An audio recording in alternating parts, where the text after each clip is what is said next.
দর্শক আসসালামু আলাইকুম। কানাডা থেকে আমি সাকিব। আজকে আপনাদের আবারও স্বাগত জানাচ্ছি। আজকে একটা বিষয় নিয়ে একটু কথা বলি যে টরন্টো স্টার সম্প্রতি একটি রিপোর্ট করেছে।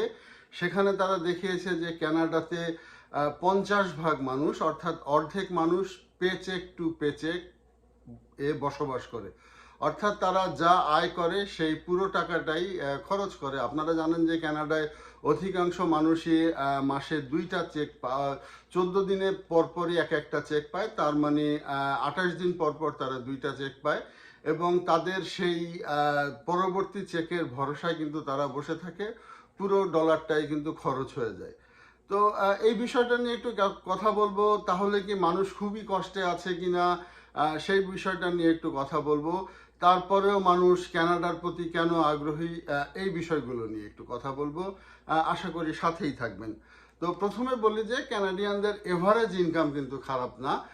এভারেজ ইনকাম হচ্ছে 55,000 কানাডিয়ান ডলার এক একজন কানাডার মানুষের বাৎসরিক, বলছে এটা বাৎসরিক ইনকাম হচ্ছে 55,000 কানাডিয়ান ডলার। তো এটা ইনকাম হিসাবে কিন্তু মোটেও খারাপ না। পৃথিবীর অন্যান্য দেশের সাথে যদি তুলনা করেন তাহলে ইনকামটা ভালো। এই ইনকামের পরেও কেন মানুষ পেচেক টু পেচেক থাকে, মানুষ কেন সেভিংস করতে পারে না? তো আমি প্রথমেই বলবো যে কানাডার সিস্টেমটাই এমন যে সোশ্যাল সিস্টেম বলেন বা আপনার যে রাষ্ট্রীয় সিস্টেম বলেন, সেই সিস্টেমটাই কিন্তু এমন যে আপনার পক্ষে আসলে কোনো কিছু সেভিংস করা সম্ভব হবে না। তো কেন সেভিংস করা সম্ভব হবে না, প্রথমেই বলি যে মানুষ কেন সেভিংস করে না সেই জায়গাটা একটু পরে আসছি। সেভিংস করতে পারে না কারণ ট্যাক্সের দেশ কানাডা। প্রচুর পরিমাণে ট্যাক্স দিতে হয় এখানে। ইনকাম ট্যাক্স রয়েছে, সেলস ট্যাক্স রয়েছে, আপনার জিএসটি দিতে হয়, পিএসটি দিতে হয়। অর্থাৎ একটা জিনিস কিনতে গেলেও কিন্তু আপনার 13% আপনাকে ট্যাক্স দিতে হয়। আপনার যদি বাড়ি থাকে, বাড়ি থাকার ফলে প্রপার্টি ট্যাক্স দিতে হয়, বাড়ির ইন্স্যুরেন্স দিতে হয়, তারপর সিটিকে একটা ট্যাক্স দিতে হয়। এই জিনিসগুলি থাকে। মানুষ পেনশন পায়, সেই পেনশন বয়স হলে পরে তো সেই পেনশনের টাকাটাও কিন্তু আপনার বেতন থেকে কিন্তু গভর্নমেন্ট কেটে রাখে। মানুষ যদি কানাডায় চাকরি যদি চলে যায়, চাকরি চলে গেলে প্রায় 8 থেকে 9 মাস কানাডিয়ান গভর্নমেন্ট একটি বড় ধরনের টাকা দেয় এবং এই টাকাটা দেয় হচ্ছে গিয়ে আপনার যদি আপনার কারণে না, যদি কোনো কারণে প্রতিষ্ঠান বন্ধ হয়ে যায় সে কারণে কিন্তু গভর্নমেন্ট আপনার, যদি আপনার সে কারণে চাকরি চলে যায় তাহলে কিন্তু গভর্নমেন্ট আপনাকে টাকা দেয়। তো সেই টাকাটা ইআই বলে, অর্থাৎ সেই টাকাটাও কিন্তু আপনার কাছ থেকে কেটে নেয়। ক্যাপিটাল গেইন ট্যাক্স, আপনি যদি স্টক মার্কেটে বিজনেস করেন, যদি আপনার ট্যাক্স ফ্রি অ্যাকাউন্ট ছাড়া যদি ব্যবসা করেন তাহলে একটা বড় ধরনের একটা প্রপার্টি আপনাকে একটা গেইন ট্যাক্স দিতে হয়। কিছু এক্সেস ডিউটি ট্যাক্স আছে, যেমন সিগারেটের দাম বেশি, মদের দাম বেশি, এগুলো দিতে হয়। কার্বন ট্যাক্স দিতে হয়। তো ট্যাক্স দেওয়ার পরে আসলে ওই ইনকামটায় মানুষের হাতে আর তেমন কিছু থাকে না। তো এরপরে আসেন যে আসলে লিভিং এক্সপেন্সটা কানাডায় খুব বেশি। একটি বাড়ি ভাড়ায় কিন্তু বড় বড় শহরগুলিতে এখন 2,500-3,000 ডলারের উপরে কিন্তু বাড়ি ভাড়া চলে যায়। তো এভারেজ ইনকাম যেটা বললাম সেটা হচ্ছে 55,000 কানাডিয়ান ডলার বছরে। মাসের বাড়ি ভাড়া কিন্তু চলে যায় 2,500-3,000 ডলার। আর অন্যদিকে যেটা বললাম, কেউ যদি বাড়ি কিনে থাকে তাহলে মর্গেজ বাবদও কিন্তু তার এই ডলারটা তাদের চলে যায়। গাড়ি অনেকে লোনে কিনে এবং দেখা যায় যে প্রত্যেক মাসে 500-700 ডলার করে কিন্তু লোনের টাকা দিতে হয়। এখানে ট্যাক্সি ভাড়া বেশি, বাসের ভাড়া বেশি, তারপর শেষে হচ্ছে গিয়ে আপনার ইন্টারনেট বিল পৃথিবীর অনেক দেশের চেয়ে বেশি। এখানে ফোনের বিল বেশি।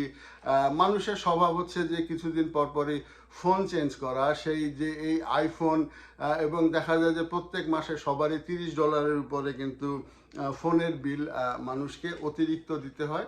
নর্মালি একটা যদি আপনি ফোন চালান, যদি প্যাকেজে চালান অর্থাৎ নতুন ফোন নিয়ে চালান তাহলে অলমোস্ট কিন্তু 100 ডলারের উপরে চলে যায়।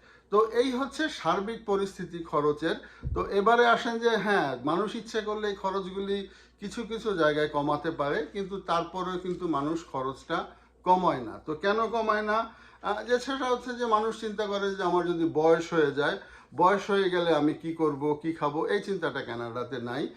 কারণ সে শুরু থেকেই জীবনের শুরু থেকেই ট্যাক্স দিয়ে আসছে, যার ফলে তার আর্লি রিটায়ারমেন্ট খুব সম্ভবত 55-তে এবং 64-তে ফুল রিটায়ারমেন্ট। সে যে টাকাটা গভর্নমেন্টের কাছ থেকে রিটায়ারমেন্টের পরে পায় সেই টাকাটা কিন্তু তার জন্য এনাফ, অর্থাৎ যথেষ্ট টাকা চলতে পারে, সেই টাকা দিয়ে চলতে পারে, যার ফলে কিন্তু মানুষ জমায় না। আর যেটা বললাম যে চাকরি চলে গেলে গভর্নমেন্টের কাছ থেকে সাহায্যটা পাওয়া যায় প্রায় 9 মাস, এর মধ্যে তারা একটি চাকরি খুঁজে নেয়, যার ফলে কিন্তু তারা জমায় না। চিকিৎসা ফ্রি, চিকিৎসার জন্য চিন্তা করতে হয় না। ওষুধটা একটু দামি, কিন্তু কথা হচ্ছে যে যদি ইন্স্যুরেন্স থাকে তাহলে সেই চিকিৎসাটা ফ্রি, সেই কারণে মানুষ জানায় না, সেই কারণে মানুষ টাকা জমায় না। একেবারে এক্সট্রিম সিচুয়েশন হলে ফুড ব্যাংক থেকে খাওয়া আনতে পারে, যার ফলে খাওয়া নিয়ে কোনো চিন্তা নাই, ছেলে মেয়ের পড়াশোনা নিয়ে চিন্তা নাই। মানুষ একটু বড় হলেই 16-17 হলে পার্ট টাইম জব করে, এবং তারা যদি ইউনিভার্সিটিতে পড়ে গভর্নমেন্টের কাছ থেকে এইড আছে, গভর্নমেন্টের লোন আছে, এগুলো নিয়েও তাদের কোনো চিন্তা ভাবনা করতে হয় না। তো এই বাস্তবিক অবস্থাটাই হচ্ছে এই ধরনের, যে সিস্টেমটাই এই ধরনের, যে সিস্টেমে আসলে মানুষের টাকা জমাতে হয় না। আর যেটা হচ্ছে যে অন্যান্য দেশের যেটা চিন্তা ভাবনা, যে সেটা হচ্ছে যে অনেক বাড়ি গাড়ি করে যাব, অনেক কিছু করে যাব সন্তানদের জন্য, এই চিন্তাটা থেকে কিন্তু মূলধারার ক্যানাডিয়ানরা, অর্থাৎ এক জেনারেশনটা হয়তো এই চিন্তাটা থাকে, পরের জেনারেশনে কিন্তু আর এই চিন্তাটা থাকে না। তো যারা কানাডায় আসতে চান, যারা চিন্তা করেন যে হিউজ ইনকাম করবেন, নিজের দেশে পাঠাবেন, এই চিন্তাটা কানাডাতে এসে যারা করবেন তারা কিন্তু আসলে একটু ভুল করবেন। যে কানাডা হচ্ছে যে এইখানে থাকবেন, জটিল লাইফ, এই লাইফে ইনকাম করবেন, এই লাইফে ট্যাক্স দিবেন, এখানেই সব কিছু করবেন, এখানেই মারা যাবেন, গভর্নমেন্ট আপনাকে দেখবে, কিন্তু কাজ, ইনকাম, খরচ, এই হচ্ছে কানাডার লাইফ। তো এটা শুধু কানাডার না, এটা ইউএসএরও অনেকটা এই ধরনের লাইফ। তো এই লাইফে অভ্যস্ত হয়ে গেলে পরে আপনার ওই টাকা জমানোর কোনো সুযোগ নাই। মানুষ ঘুরতে যায়, মানুষ যারা অন্য দেশ থেকে আসে তারা নিজ দেশে যায়। আপনি চিন্তা করেন যে 4 জনের একটা ফ্যামিলি যদি কানাডা থেকে বাংলাদেশে যায়, তার কিন্তু $15-20 হাজার খরচ আছে। তো এই ধরনের এই সিচুয়েশনে কানাডার 50% মানুষ পেচেক টু পেচেক থাকে, এবং আমার দেখা মতে 2-1 জন ব্যবসায়ী ছাড়া আমি যাদেরকে চিনি, যত বড় চাকরি করুক না কেন, তারাও পেচেক টু পেচেক থাকে। ধন্যবাদ, আশা করি বুঝাতে পেরেছি।